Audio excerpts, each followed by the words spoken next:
What's going on, my teamers? I go by Dom Collie. In this video, we're going to be breaking down the new Flash 5 cards that just dropped, seeing which ones are worth your hard-earned MT and which ones to just leave in the auction house altogether. Before we do that, if you haven't hit the subscribe button yet and liked the video, please consider doing so as we are on the road to 1,000 subscribers, the holy grail.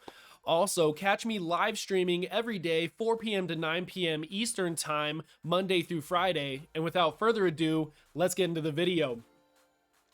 Okay, so we start off with Darren Collison. I skipped over Sekou Doumbouya and Devin Vassell. Sorry, I really don't think we're going to use those cards much unless it's for a limited thing or because of challenges. But as of now, in the Season 4 challenges, there aren't any Flash 5 challenges available for us. So unless that changes, those cards are going to be kind of useless. And even starting with this card, we're kind of pushing it with this Darren Collison, but let's break him down really quickly. I'm going to try and do this video in less than 10 minutes.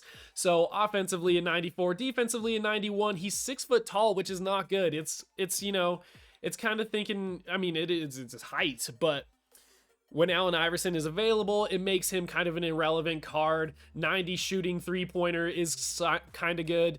I mean, he's a budget baller, and that's kind of where it lies. 1 Hall of Fame badge and a few personality badges.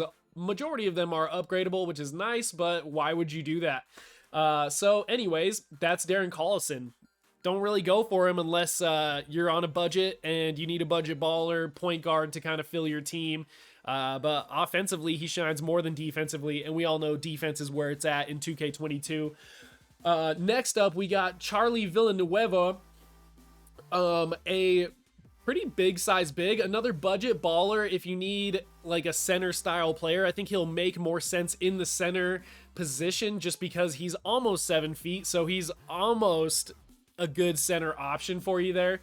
As we go into his attributes, he's got a 93 pointer though, which is pretty solid. Again, why he's going to be a good budget pickup if you don't have a big who can shoot yet. This is a guy worth considering. In the power forward position too, he would actually be pretty solid just because of these shooting abilities.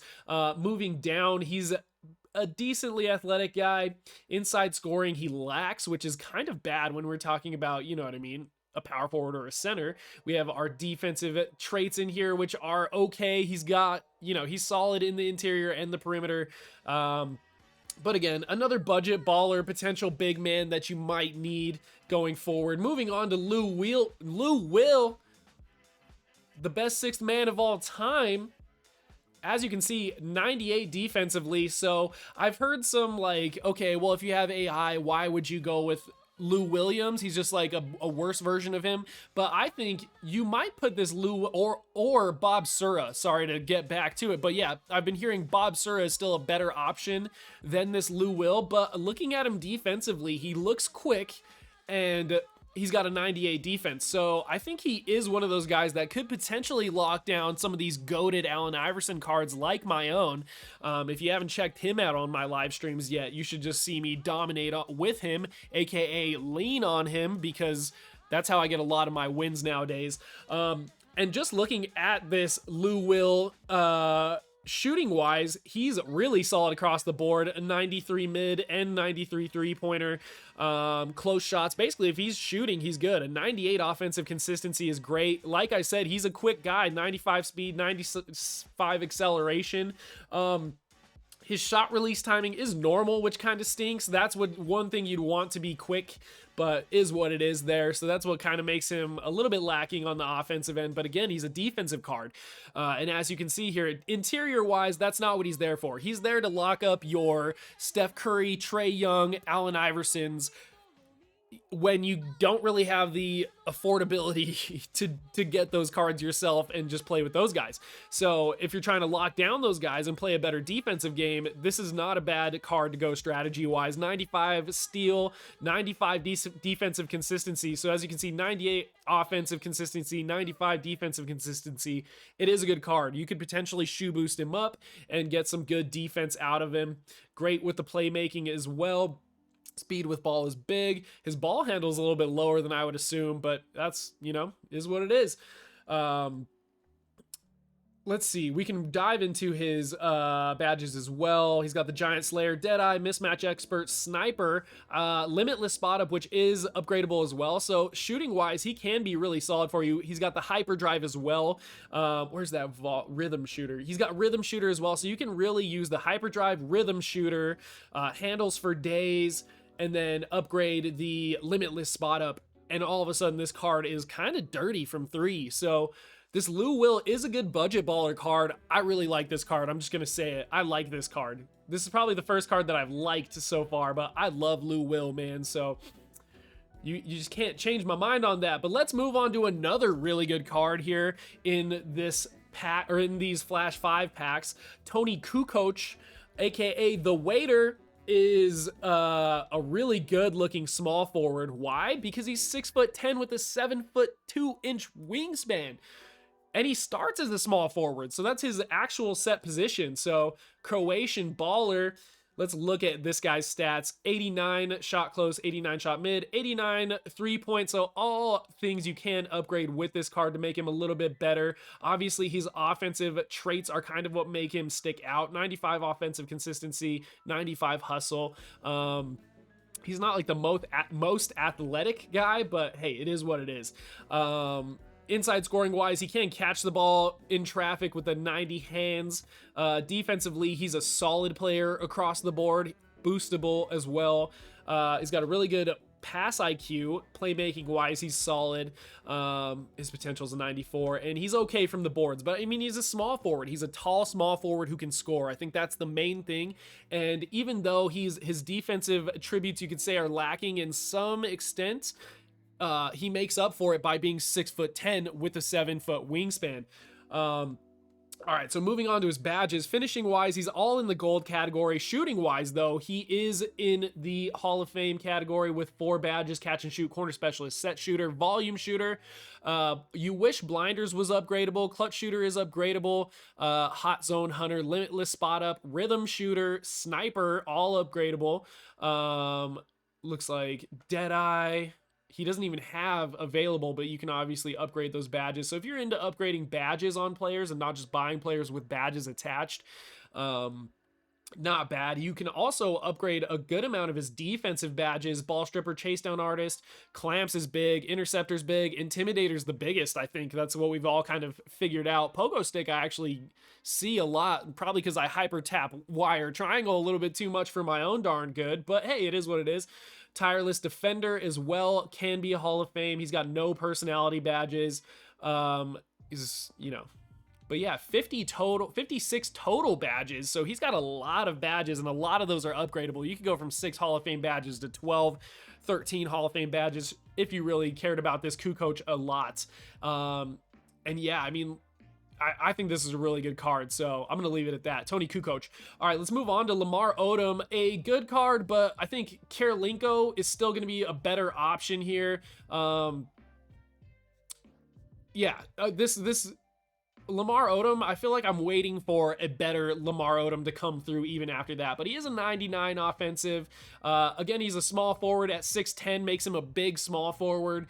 Defensively, 95, which is not bad. Oh, I'm in the comments here. But yeah, I was checking out some comments on him as well. I mean, there's just other cards that are kind of like this Lamar Odom that are going to be probably a little bit better.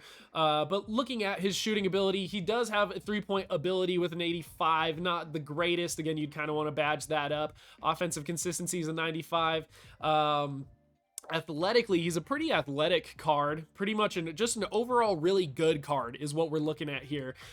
Inside scoring is where he stands out a bit more. Defensively, he's solid across the board. Interior and perimeter both 88, so A+ is there, even though 88 is a B+ to me. We won't get into that. Defensive consistency wise, you'd like a little bit better. 98 on the hand, so he's catching dang near everything.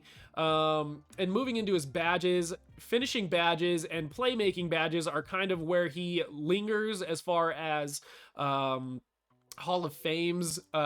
It's a good card. There's a lot of upgradable badges for this Lamar Odom. Again, I'm not really into upgrading badges for not like the best players available.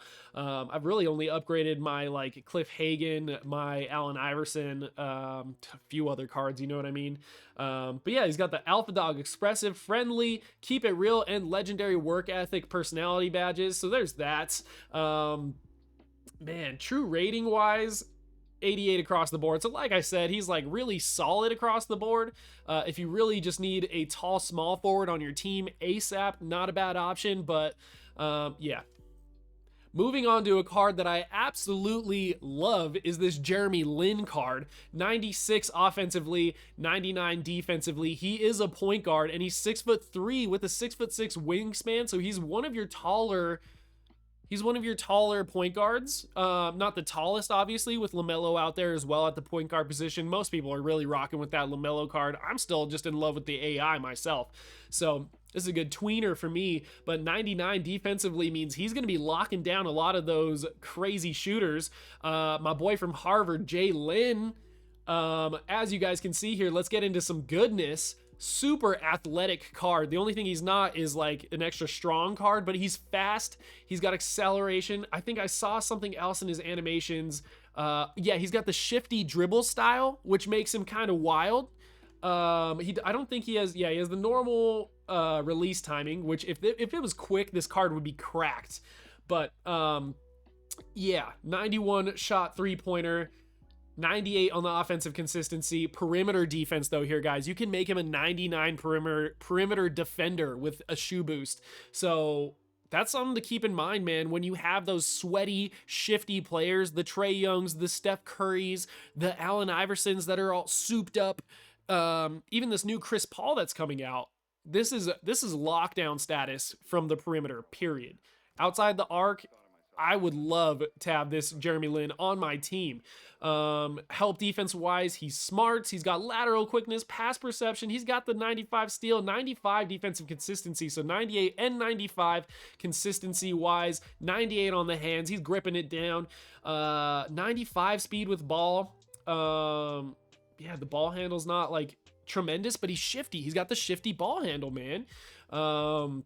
96 on the potential. Let's just look at what 2KDB has given his true rating. 91, basically 92s, you could say, overall for the guy. So really solid card. Really solid card. I love it. Let's look at his shoot badges real quick. So finishing badge wise, a lot are upgradable. Acrobat, Fearless Finisher are his Hall of Fames, but there's a bunch in there that you could potentially move up. Limitless Takeoff would be one that I'd be considering if I was badging up. But we got Catch and Shoot, Clutch Shooter, Sniper is available for Hall of Fame, Deadeye is available for Hall of Fame, Rhythm Shooter is available for Hall of Fame, Hot Zone. So I don't, yeah, Limitless Spot Up is available as well. So again, you can really take this card that's a defensive card over the top. Playmaking wise, he has the Floor General, which is sick. I love the Hyperdrive, which is upgradable to Hall of Fame as well. Yeah. Defensively, he has the Clamps, the Intimidator, and the Menace. Three of the biggest ones there. Tireless Defender is upgradable as well. He's got Pick Dodger and Pickpocket. Pickpocket comes in pretty solid as well. The ankle braces, put that on Hall of Fame, and he's a straight up lock. Interceptor, again, can go Hall of Fame. The rest looks like post-style stuff, but hey, that's not bad. So really good defensive badges for my boy Jay Lin, the Harvard prodigy, dude. Love that card. All right, moving on. Ooh, we got Chris Paul. So there's a difference between his 75th anniversary and his glitch card. Mainly it's the animations, which is why I'm at animations. As you can see here, layups and dunks. You have about 5 total dunk packages on this Chris Paul. He's got the layup package Kyrie, which is sort of glitched out when it comes to inside scoring. And then if you look at the animations for his glitch card, which is where we'll stick around, there are tons more dunk packages. He's glitched in the fact that he is seriously launching, plus he has the quick release timing. I've seen a lot of people go, okay, he's cool, but if you have AI, is he worth it? And the question really at that point comes down to, do you have the MT for him or not? If he's, you know what I mean? If you don't have Allen Iverson, but you have 300,000 MT to kind of spend around, then maybe a card to consider. One thing we can definitely say is he's 99s on both sides. So the other guy I'm thinking of 99.99 is Baron Davis out in the token rewards. He's a little bit short, so is he gonna hang with those taller PGs? The question is, to an extent, I think perimeter wise he's gonna be solid, but as we dive into the defensive attributes here, you can see his interior defense is an 80, which is not bad. I think you really just got to be in front of him, and I've seen some hate going on with this Chris Paul card a little bit, but I think it's a really good card, man. If you have Allen Iverson, like, is he the card to go for? It really just depends. I mean, he definitely does have a better defensive statistics, so I myself have boosted the perimeter defense for my Allen Iverson, so like my AI is actually a 93 perimeter defense, so it makes me feel a little bit more comfortable with the defending. He doesn't have as good of an interior defense, but how often are you really going to be interior defending with your point guard, whereas your, you know, center or power forward doesn't start making a move towards that driving point guard a little bit? But hey, I mean, he can really switch up the game on you, you know what I mean, if you're not careful. I think that's the thing. But yeah, looking on the inside scoring, he's got it. He's got a 95 3-points, which means you can boost his 3-pointer to a 99, which is pretty rad, considering he has the quick release. Kind of fire. 95 offensive consistency, 95 defensive consistency. He's got the hands as well. His driving layup is solid. His driving dunk is glitched, like we said. He's super quick too, shifty, 97 speed with ball, 97 ball handle, 97 pass accuracy. So he could be breaking some ankles out here as well. Let's dive into the badges and see where it's at. So his finishing badges: Giant Slayer, Limitless Takeoff, Posterizer, Acrobat, Fearless Finisher. I'm just looking at like his dunk abilities, really. He can do Rise Up. Lob City Finisher is available for him. Dreams Shake. Woo! All right, looking at his shooting badges, he's got the Limitless Spot Up. He's got the Catch and Shoot, the Mismatch Expert, the Sniper. Blinders can go to Hall of Fame. Deadeye can go to Hall of Fame. Clutch Shooter can go to Hall of Fame.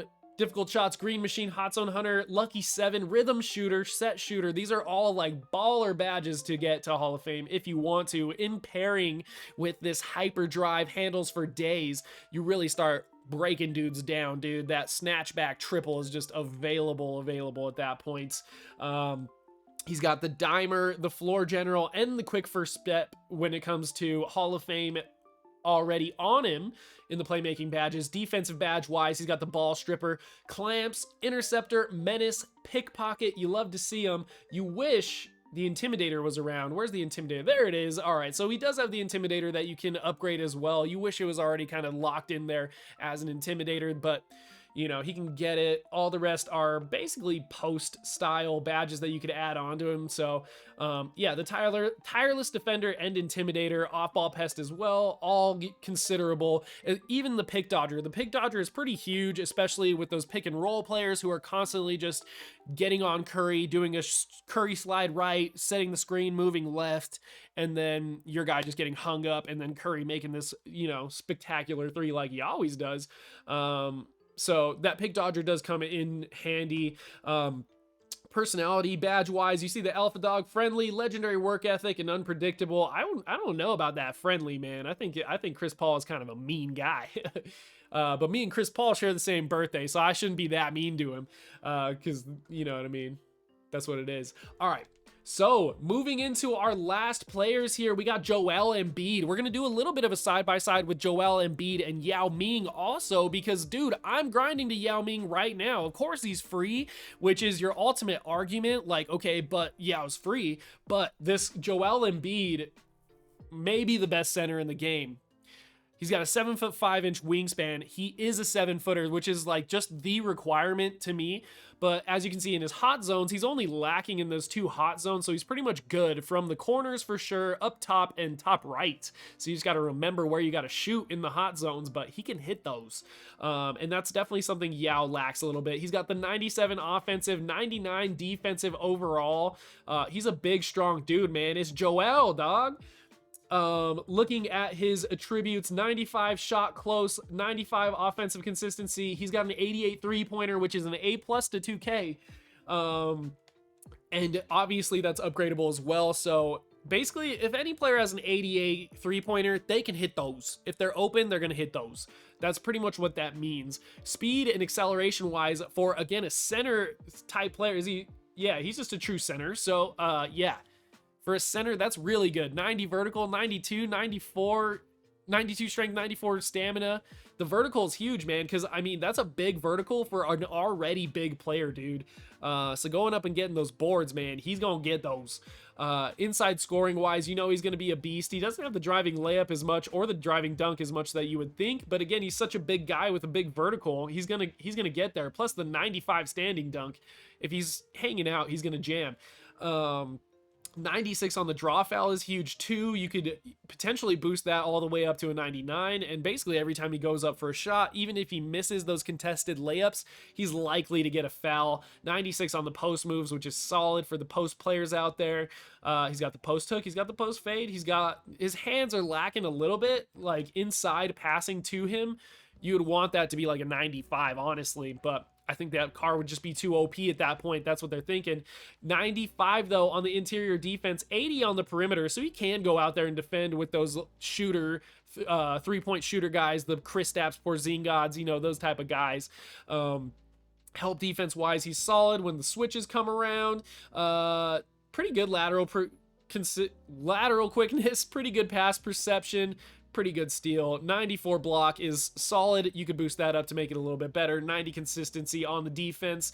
Rebound wise, 95 and 95 defensive and offensively. Another 2 with some shoe boost that you can make him a straight up thug over the boards. 97 on the potential. Let's look at his badges here. Finishing wise, we have back down punisher, dream shake, grace under pressure, post spin technician, all in the Hall of Fame. We have catch and shoot, corner specialist, and set shooter in the shooting badges. But guys, we got a limitless spot up available. We got a lucky 7 available. We got blinders available, stop and pop, sniper, hot zone hunter, green machine, dead eye, clutch shooter. All of these can go up, and all of a sudden you got the shootingest center in the game. You know what I mean? Playmaking badge, none on the Hall of Fame. Defensively, though, we got a ton. 2 in which we are looking at big time is this intimidator and interceptor, but the brick wall is good when you're calling those screens out. The box is good when you're avoiding those worm players. Pogo stick is available for all of us crazy wide triangle tappers. Post lockdown, rim protector, tireless defender. He's got the clamps you could throw on him as well. The defensive leader you could throw on him. The hustler, the menace. He's got the worm. I think you got to put the worm on Hall of Fame if you can.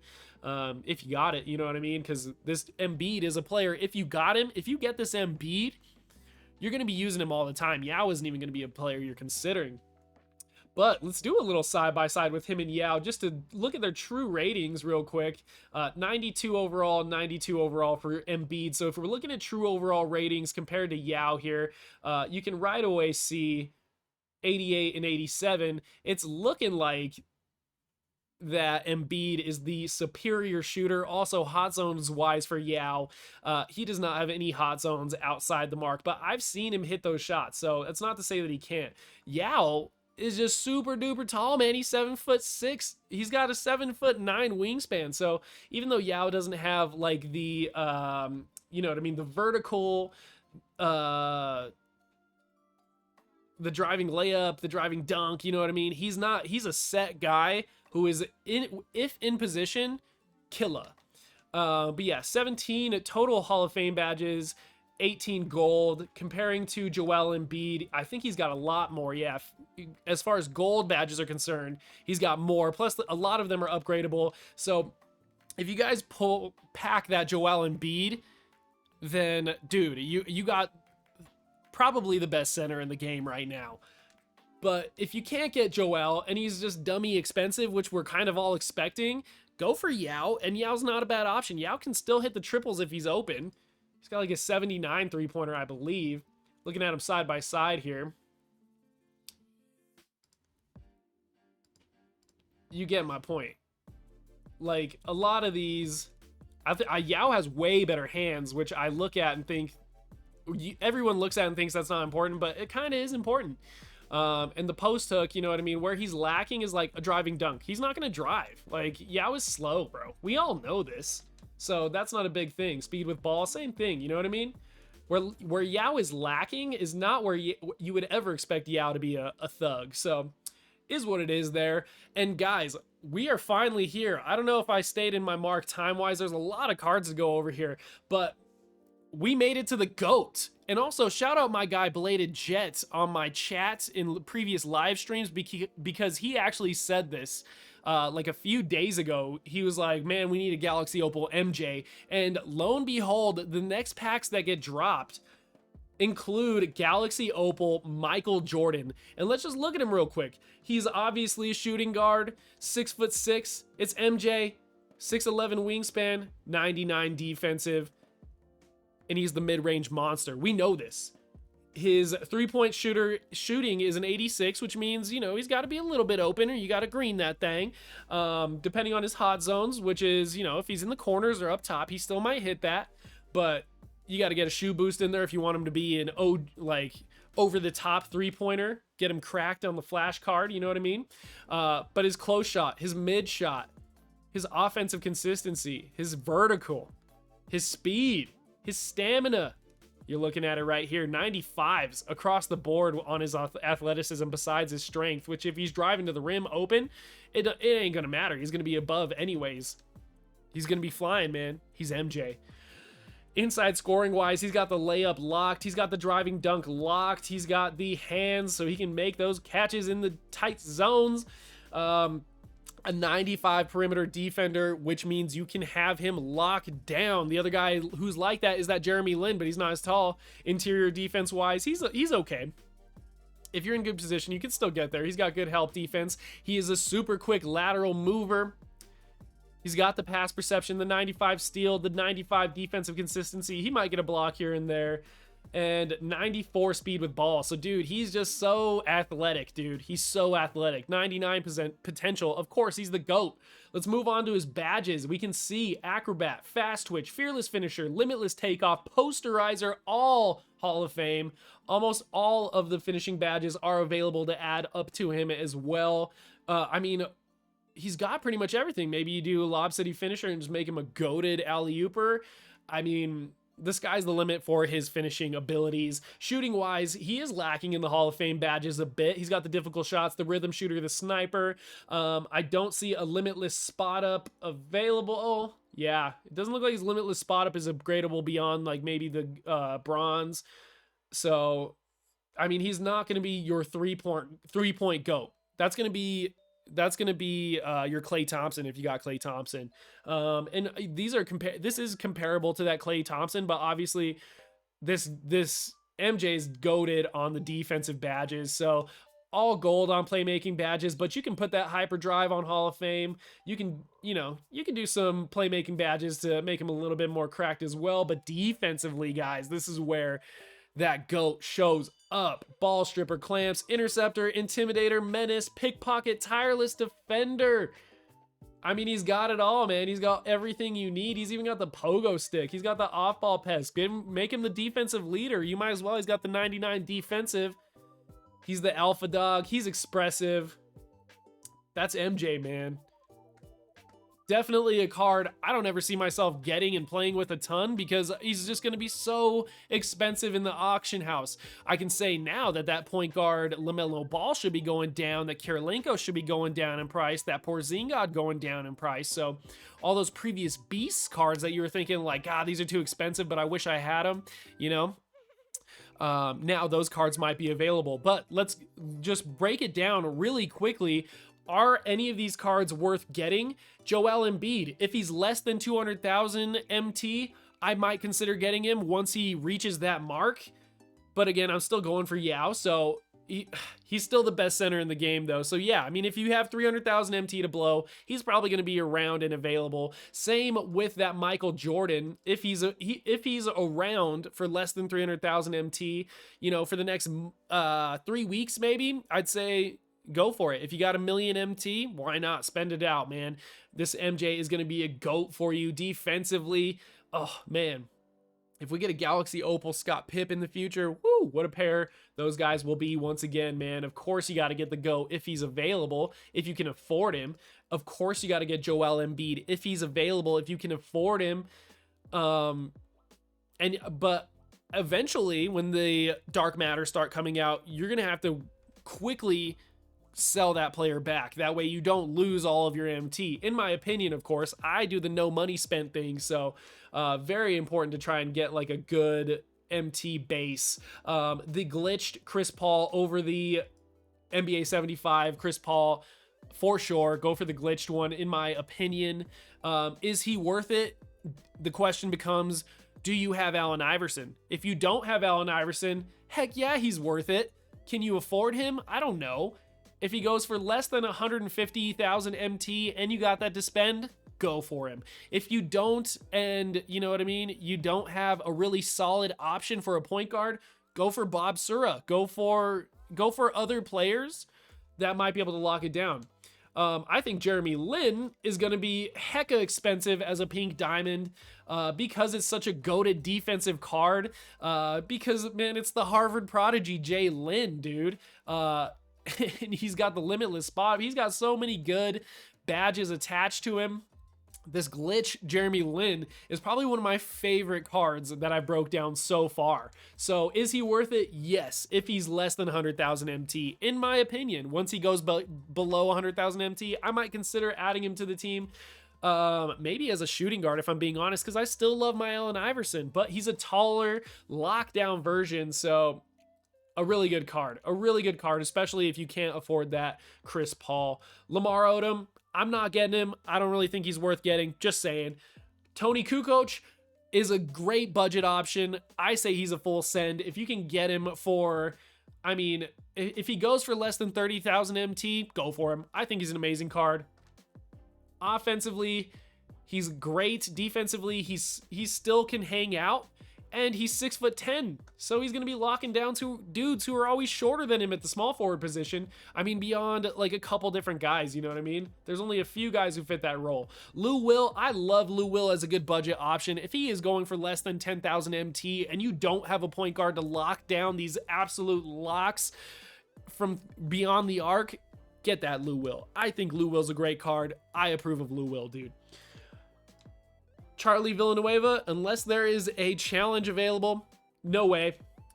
Unless there's a challenge available for Darren Collison, no way. I'm sorry. Unless there's Flash 5 challenges that become available for Season 4, there's just no reason to go for Villanueva or my boy DC Darren Collison, at least right now. And that's pretty much it, guys. That breaks down all of these amazing Flash 5 cards. I mean, all of them are good in their own right, but I think it really depends. I mean, I already gave my pluses and minuses for who to get it with the MT that you may have allotted. So that's that, man. Once again, I go by Dom Collie. If you've made it to the end of this video, please consider hitting that subscribe button and liking the video, as we're on the road to 1,000 subscribers, the holy grail, guys. And that's pretty much it for me, man. I'll see you in the next breakdown. Peace.